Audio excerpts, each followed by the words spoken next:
opportunities today. So when you get into command, this is the main screen here. And this will have your tasks and whatnot. And we are going to go down to the opportunities applet, which is the handshake here on the left-hand side. Okay. And I am going to go in here. Now you can see I'm on a team as well as I have my personal account. You can see where I have all of the opportunities, what stage and phase that they're in. You can also click on all opportunities, which will give you the phases and stages in a list form, which is the way I prefer it because then you can see at a glance, no matter what box they're in the visual organizer, they're all there in a list. Okay, but today we're going to just start from scratch and we're going to start an opportunity, a new opportunity. So I'm going to hit the top right button. I'm going to hit create an opportunity.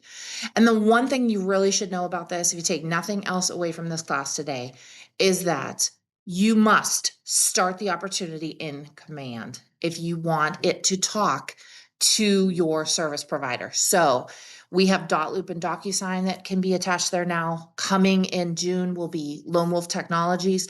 It doesn't matter what platform you're using, what e-signature platform you're using, you must start in command and build the bridge over to that program if you want it to be able to then send information back to command. If you start it in that platform, it will not then talk to command. Okay, so don't forget, that's the one thing everybody forgets, so don't forget.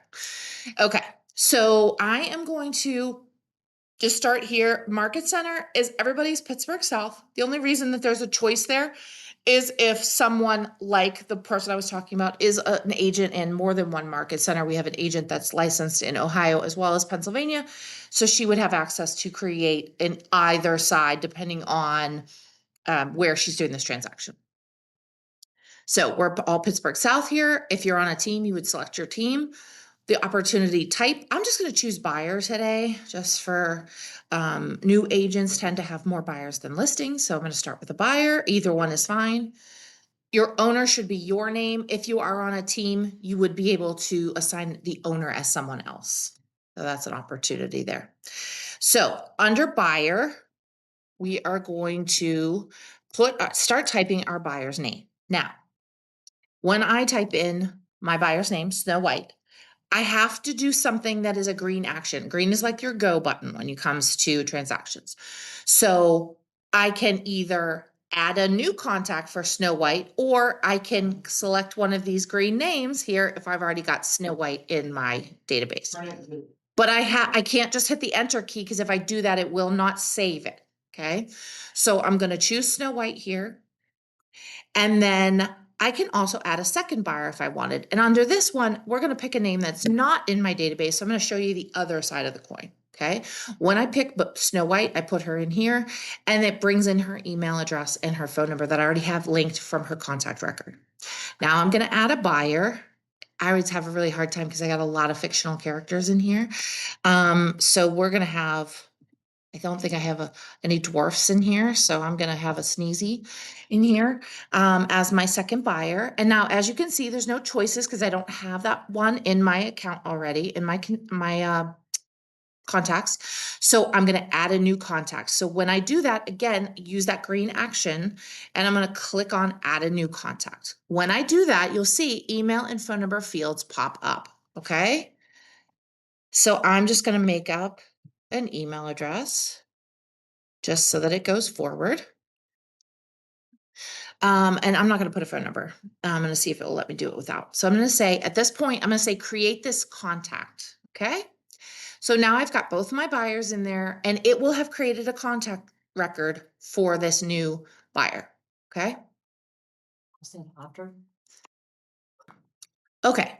So now what we're going to do is come down here to the opportunity name. And I always like to, as a best practice, have in my opportunity name the who, the what, and the where. Okay. So who is Snow White? But since I have two buyers, it always only brings in the first name. So I might actually just put their last names with a slash like this. So that way I could see both names. The what is like whether they're a buyer, or it's a listing, tenant, or landlord. And then what I would do here is I would add the property address, like 123 Main Street. Okay. So that way, no matter what I searched, no matter which piece of information I have ingrained in my head, I could search for it and find it in the opportunity name. Now, what happens a lot with buyers is that you're going to start this and you don't know what they're buying, right? And that's fine. You can come back and add it. Okay. So we got the who and the what, and we don't have the where yet. So we're going to leave the where blank. And I'll show you where you can edit that in a second. All right. So if you have a tag, you can add a tag. You do not have to.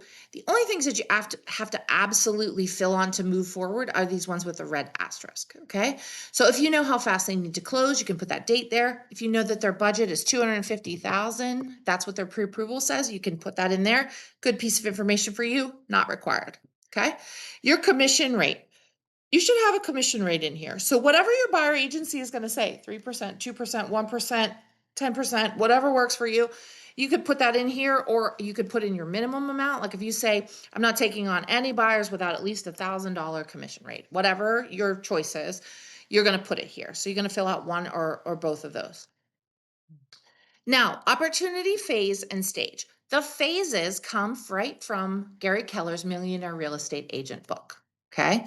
So the phases are going to be for a buyer are cultivate, appointment, active, under contract, and closed. Okay. These are the ones you can choose when you're starting out here. Cultivate, appointment, or active. I tend to put everything in active just because I don't put my buyers in until they're actively searching. But you can use any of those phases and stages. Now, the stages underneath there are actually editable. It comes with, in the active phase, it comes with these 4, but you can, in the checklist stage, edit those, make it how it works for you. That's another class. But so I'm just going to leave it at active, and they're actively searching. Now that I have filled out all the red asterisks, it allows me to click that green button, which says create. Okay. So now it has created that opportunity for me, and it has all of my important information over here. So you can go in here, you can add a buyer if you need to. You've got your 2 buyers already here, but if you had a 3rd buyer that got added on, sometimes that happens during a transaction. They add a cosigner or whatever, you can add another buyer here. You can also add then in your property address. So once your buyer finds what they are looking for, you're going to go in here and add in their property address. There's their budget. And you'll see when I hover over something that's changeable, the little pencil appears, and that's how I would edit the information. Okay. So I'm just going to collapse this panel. I can open this back up at any time, but I'm going to leave it collapsed because it just makes this part bigger. Now, under the general information tab, you can add a tag at any time. It's a buyer. You can't change that. You can see it's just black. It doesn't allow you to change it. If I need to add that property address in here, I can come up to opportunity name. I can use that pencil. And this is where I could add that property address in once they get something under contract. Okay. I can also change the phases and stages right from here. It issues an opportunity ID. It's nothing anybody will ever ask you about, but it is there if you need it. Okay. And then there's some key dates, which as things come up, you can add them in. So as they get things under a contract and whatnot, you could add these dates in if you want. All right. So now the next most important thing for opportunities is going to be your documents. So we're going to go over to the documents tab, and it reminds everybody to start work with opportunity. Please select a checklist type first.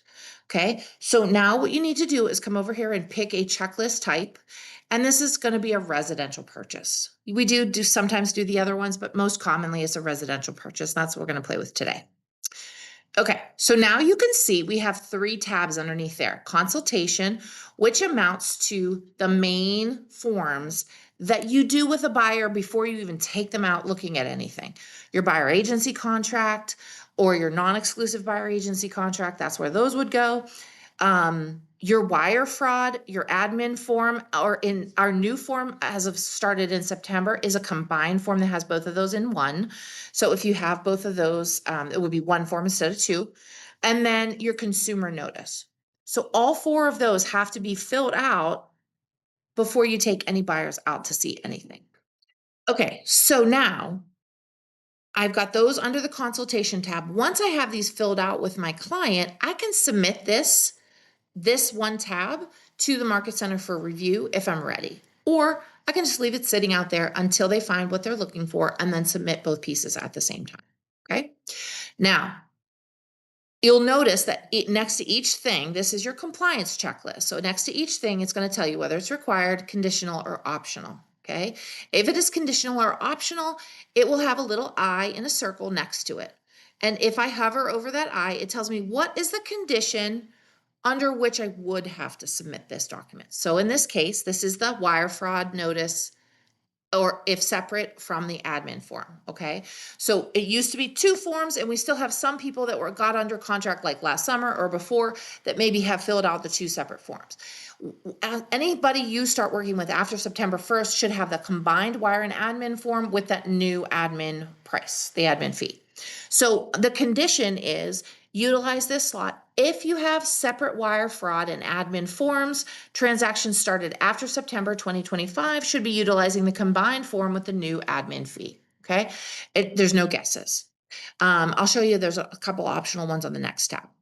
Now, we're going to go to the under contract tab. This is going to be anything that deals with what happens once you get something under contract. Okay, just like it says, your executed agreement of sale. Executed means fully signed by all parties. So that means the buyer as well as the seller. Do not submit a form that is only signed by your buyer because it is not fully executed and is not in fact okay. So make sure before you're submitting it for compliance that it is the fully executed. A printout of your MLS printout, appraisal contingency. Again, some of these are conditional. Now, if I scroll down here, here's an optional one. Okay. Copy of the hand money. It is not required by the state that I keep a copy of every hand money. I like having it in my transactions, and we definitely have a slot for you to put it. I like having everything together.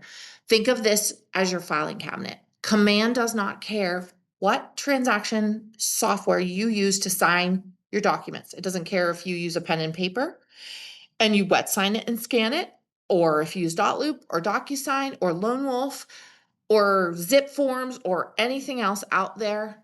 Command doesn't care. Command just needs the fully executed signed documents, and then they would be saved here in this filing cabinet. Okay. Now let's get to actually filling out these documents. Okay. So we're going to go over here, and I am going to say sync with eSign provider. Okay. Because I am ready to get these forms sent off to my buyer. Right. This is a brand new transaction. I'm getting ready to take this buyer out looking at houses. So I need to send this stuff to them. These 4 forms here are the 3 forms. So I'm going to say sync with eSign provider. Now, if you have only one eSign provider that's linked here, like if you're only using Dotloop or you're only using DocuSign, you're going to only have one choice here.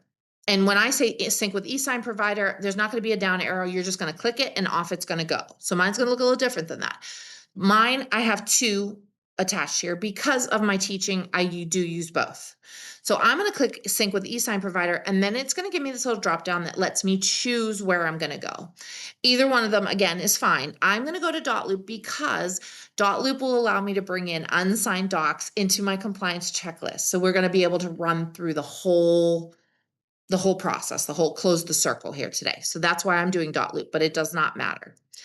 All right, so I chose Dotloop. When I choose Dotloop, if you have this is what you're going to see. Select a Dotloop profile. It doesn't matter what your profile says, but just choose only one. If you have more than one choice there and you need help with that, just reach out to me and I can help you. Some of them will say default. Some of them will say Keller Williams. Mine says Amy Vogel. As long as I only have one, I'm good. So then I'm going to choose continue. And then this is where Dotloop says, just like if you went directly to Dotloop to start your transaction, it says, what template do you want me to apply to this loop? What kind of a transaction are you doing? So because I'm doing a buyer or purchase loop, I'm going to choose that. And then I'm going to say, choose the Dotloop template. When I do that, it is going to, you can see my little green button over here is going. And it now says, instead of saying attach files from my computer, and these are all having a browse here, now it has changed it, and it knows that it has linked itself to Dotloop, and it will allow me to bring in some paperwork from there. Now I can go to the loop directly to Dotloop, or I can click this little button right here that says go to loop. And I can actually just log right in here to, not a robot, I just did this today. Sorry for the verification. I'm going to go right to dot loop, and it is going to bring me right into the loop it has created. That is the loop that's now attached to that transaction, and the name will be the same. Okay. Now, these are also segregated into chunks, just the way they are in Command. So the buying documents, there's your consumer notice. There's a cost sheet because you should be doing that for your buyer, or the lender will be doing it, and you could bring the lenders in here. If you're using Red Door settlements, there that ABA disclosure is in there. The lead-based paint pamphlet that is reflected on the sales agreement is in there as well. Your buyer agency contract and your wire fraud form, the combined form. You can always add a document and bring in some other documents in here. These are the ones that are typically used. So these are the ones that we have defaulting into these loop templates. Okay, so now I have my loop created, or I could have my room created in DocuSign. And I am going to now complete the forms, send them on off to my buyer, have them sign stuff, go back and forth. There's going to be dialogue. I'm going to assume now that you have done all that and you have signed documents inside of a loop or a room, and that we're ready to go on to the next step. Okay, so the next step is going to be bringing those signed documents into our opportunity so that we can send them on for compliance. Okay, so I'm going to now go back to Command, and I'm going to be back in my opportunity here. Now, at this point, I know the address of the property that my people are buying. Okay, so I'm going to go back to this panel here, and I'm going to add my property address. Okay, and it's going to bring up a box for me, and I'm just going to actually bring in one that I know I have listed because it will make things easier. So I'm going to bring in Levon Ave. As you can see, as I started to type it, it's linking with USPS. So it's filled in all the rest of the forms for me. It knows the country, the postal code, all that stuff. Okay. So then I'm going to say save. It's going to save that property information in here. I'm going to also go into the details section, and I'm going to go right back to that opportunity name, and I'm going to click on the pencil, and I'm going to put a dash, and I'm going to put 14 Levon. Okay. So now when I look at, when I look at this now, I can see that it has the bigger name. Now I want this to sync with my dot loop because I want them both to match. Okay. So I can actually go and I can just have it sync this one field, which would be the name, or it come up here, it tells me 5 fields are not synced with dot loop. It doesn't do it automatically, but I can tell it to. So I'm going to say sync with dot loop. Yes, update the things in the transaction. If I go over here to my loop, and I have to refresh it, obviously, because I'm already in it. When I refresh it, it has now changed my loop name to have that additional piece of information so that it exactly matches what it says over here.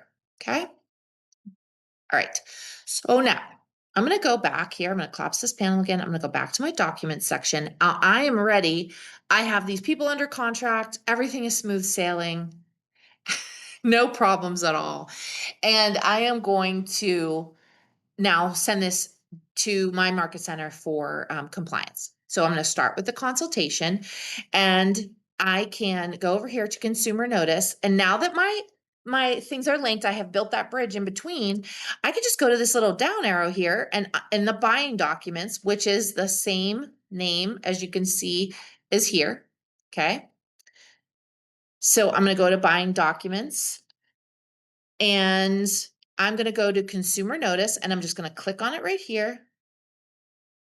And I am going to just attach it. Okay, so now I'm going to do that for all the forms that I'm uploading. So because this is a new transaction and I've done it, it's after September, I have a combined form. So I'm going to click here, and I'm going to go down, and I'm going to find the one that says combined wire and admin that's obviously signed. This is a conditional. This is only if I had them separate, so I don't need it, and I don't have to put anything here. I just skip it. Okay. Now I'm going to come down to the buyer agency, and I'm going to scroll down. Now, if you notice, anything I've already picked will no longer show in the list. So it makes it just a little bit easier to find everything, okay? So I'm going to bring my buyer agency contract in, and then I'm going to submit to the market center. So then I would click submit. Are you sure? Yes, I'm sure. I didn't submit it because I don't want to confuse Kristen when she does compliance with all these blank forms. But it would change this from in progress to submitted. Okay, so next to in consultation, we'll say submitted. In progress means some things are attached there, but they have not been submitted. And not submitted means there's nothing attached there at all. Okay. Often does not meet. Okay, so now that I've got all these and I've submitted this, pretend, I'm going to go to the under contract and I'm going to do the exact same thing. Okay, now I put this here as a placeholder. It confuses everybody. It's required, but it says all commissions must be added in the offers and commissions tab, which is right here. No paper forms except under special circumstances. Every once in a while, there's like a one-off that we submit a piece of paper. But don't submit any pieces of paper. I'm giving you the okay to ignore this tab here and not submit a piece of paper, but you should be putting your commission here in the offers and commissions tab. And we'll get to that in just a minute. Okay, so now I'm going to go to the executed sales agreement. Again, this is the fully signed one. So I'm going to click on this. Now you can see buying documents, but I don't have any more buying documents I need. I'm going to go down to the one that says offer documents. So executed sales agreement, I'm going to bring in the standard agreement of sale. Now, my MLS printout is not in my dot loop, okay? Can I bring it into the dot loop? Yes. What I typically do is I go to Matrix and I pull up the listing and I print to PDF a copy of the MLS listing sheet, usually the agent full. So now this isn't in dot loop. I need to bring this one in from my computer. So I'm going to change it from attached files from dot loop to my computer. Now MLS printout sheet of the listing, it gives me a browse. I'm going to click on the browse. It's going to bring up my downloads folder. I have the MLS right here. I'm going to click it and I'm going to say open. And that's going to bring it in here. Now, executed appraisal contingency addendum, that is back in my dot loop. So now I'm going to go back up here and I'm going to switch back to dot loop. You can do this multiple times. It doesn't mess up anything that's already attached there. Now I'm going to go back to dot loop and I'm going to go back down here to my offer docs. And I'm going to bring in my appraisal contingency and on and on and on. Okay. Anything that is required or anything that is part of my sales agreement. If I have chosen in the back of the sales agreement that the OGM addendum is made part of the agreement, then it either needs to be part of that initial upload with your sales agreement that was signed, or it needs to be added as a separate line item. But she's going to be looking for it because that is part of compliance is that you turn in all those things. If you've checked the ACA addendum, the appraisal contingency addendum, again, it either needs to be part of that executed sales agreement upload, or it needs to be attached right here on this line. If you don't do one or either one of those, you're going to get a note from Kristen or I that says you're missing this, please re-upload. Okay. So we're going to go through, we're going to bring in anything that's important here, and then we're going to submit to the market center. Again, make sure you have a signed cost sheet. It can be the one the lender did. Just bring it in, have your people sign it, and add it in there. But it has to be there. Okay, because by law, we're supposed to give that to our buyers when they are signing a contract. They should be signing a cost sheet as well. Okay. All right, so the next thing we're going to do now, I have submitted both of these folders for compliance, and now I'm ready to put my commission in. So we're going to go quickly through the commission field. We're going to do the pretty vanilla bread and, the regular bread and butter stuff. But I'm going to go up to offers and commissions. Okay. Remember, everything in command starts with that green button, and it starts most of the time. An action button is going to be on the top right of your screen, as it is here. Add a new offer. Okay. So I'm going to add an offer in here. Now, the reason it's called an offer and it's not just called commission is because on the listing side, if this was a listing, you would be able to actually put in more than one offer. So if you were, say, in a multiple offer situation, and there is a feature where you can actually send a little spreadsheet from command to your sellers, which compares the offers. Okay, kind of a cool little feature. I actually have a couple of agents in our office that use that feature, even if it's just one offer, because what she does is she pulls out the main things and she puts it in that cute little thing. So that way they can just talk about the bread and butter of the offer. Okay, so first we're going to put this offer in here. So it defaults initial offer. You can call it whatever you want. Initial offer is just fine. You'll never see that again, so it doesn't matter. The only time I might change that name is if I was doing that compare and contrast in a multiple offer situation. I might call it something that was distinguishing. Like, so my people could say, I want to take offer B, you know, so that way they each had a unique name, but otherwise it doesn't matter. Property address, because I put it in that details section in the front, it automatically brings it in here. If I had not already done that, this is where I would have to bring in the property address. Okay. Now, select the property type. I'm going to go down. It's a residential property, and then I need to do a classification. So resale, which is what most of them are, a new home if it's new construction. If it's like a duplex or something and they're buying both sides of a duplex, then it would be a multifamily. If they're only buying half a duplex and they're only owning half a duplex, it is still a resale of a single family. Okay. All right, so it's a resale. Number of units is how many units. So for example, if I was buying two halves of a duplex, it would be 2 units. Because this is a single family, it's just that 1 unit. All right, buyer info. It doesn't matter here if I check pre-approved, pre-qualified. It brings in my buyer information. It already knows, and it knows that I'm the agent. Because I'm on a team, it's going to let me select the agent I want to bring in here. Just make sure that your name is represented. Now, if you were on a listing side, the listing information would appear first. So the seller's information and your information as a listing would appear here. And then it's going to ask you for the seller's information. You don't have to put in their full name with middle initials and juniors and everything else. Just make sure you have at least a last name. So say that my the last name of the seller is Miller. So I'm going to put Miller. And then I have the opportunity to put in the seller's agent representative, which I like to do for historical purposes, so that in 2 years, if I go back and I'm like, who was the listing agent when these people bought this for me? I can actually look it up. Okay. Thinking this thing they should pull from the document. It cannot pull from the document because it's a PDF. So it doesn't bring in anything. So you have to, Right now. Anyway.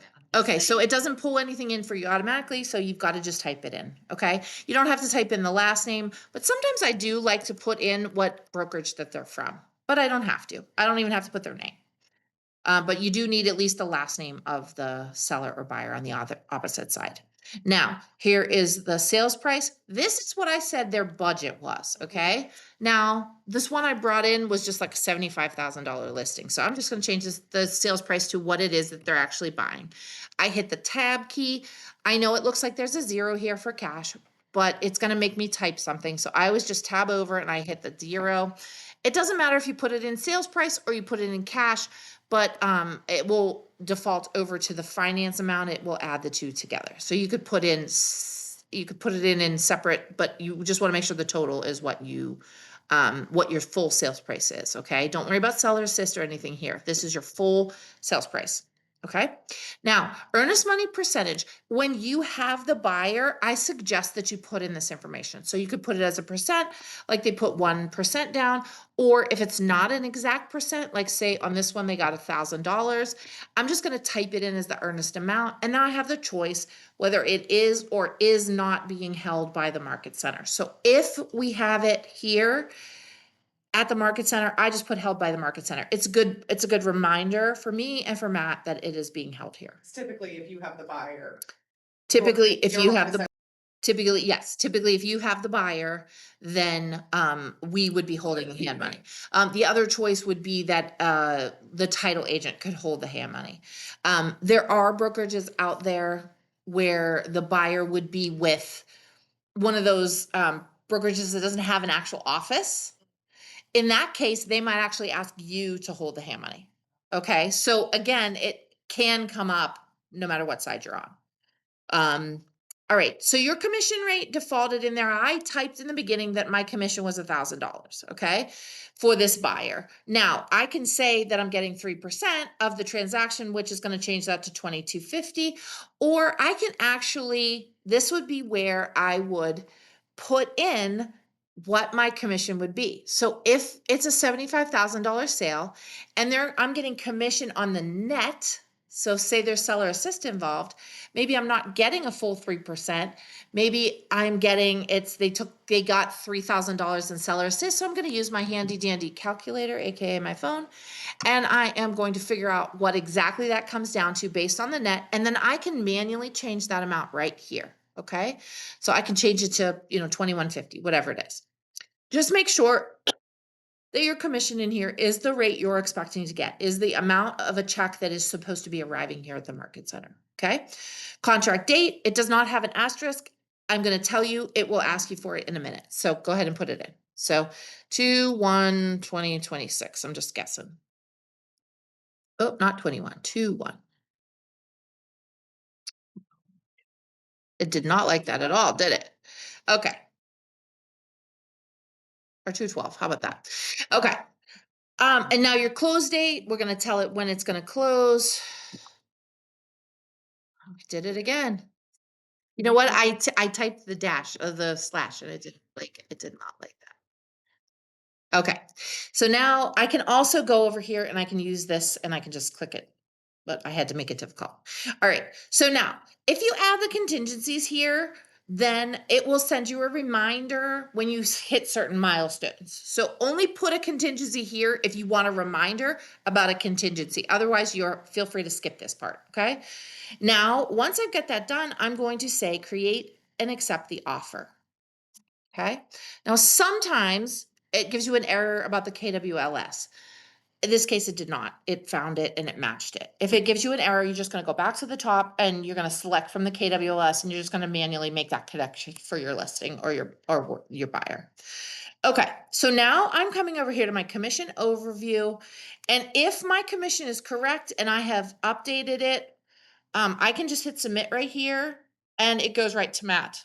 Now, I just told you that I'm getting my commission on the net and I have a 3% in here. So I need to change this because it's on the net. So I need to edit my commission. So I'm going to go edit buyer commission.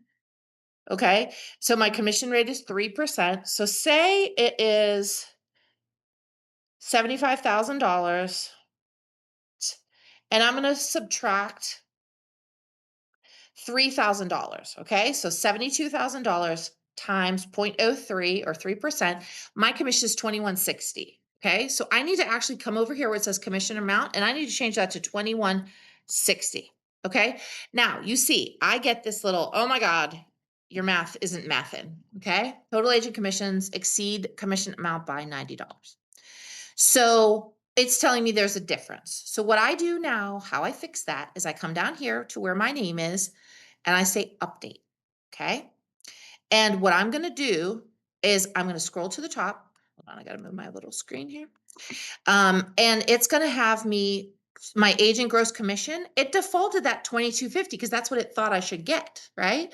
So now I'm going to go over here and I'm just going to change it to 2160 because I'm saying, nope, I'm getting, and I'm going to say save. Okay. When I do that and I come back out and now the total commission being received and the total commission I am due are the same amount, then it will give me a green. Your commission amount is balanced. Yay. Then I'm going to say save. Okay. And then it's going to update it over here. Another fun thing that it does over here, and I use that term loosely, under payment breakdown, if I click on that down arrow, I can actually see how close I am to capping. Look how close I am to capping. So I can actually see where I am here and I can see how much I have left to cap. Now I will tell you, sometimes I get a call from somebody who says, wait, I should have capped before this, so I shouldn't have a split. So it can only go by what is actually closed. So if you have 5 things in the pipeline and after deal number 2, you're going to cap, it will still show that you need to pay that split out for the other 3. But once the 2 have closed, it will adjust. So then when Matt goes to close out the last 3, it will show that you're capped and it will fix it. So don't stress. Okay. Now, it's going to put all the commission stuff over here. As long as that's correct, you can click submit. If you need to send Matt a note, if you're not sure about something, you can put a note here to Matt and then you could click save and it'll show that note right here. So when Matt approves your commission, he'll see that note. Okay. And see, it'll show right there, note for Matt. Okay. And then I just click submit. Again, don't click submit unless you're really submitting it. Even if you're doing a practice one, don't click submit because it will show in the potential income coming into the market center. So this is the only thing I would say, don't submit it. You want to submit a test opportunity, you're fine. Okay. Okay. So that's it for buyers. If you have any questions, you know where to find me and give it a try. Don't be afraid.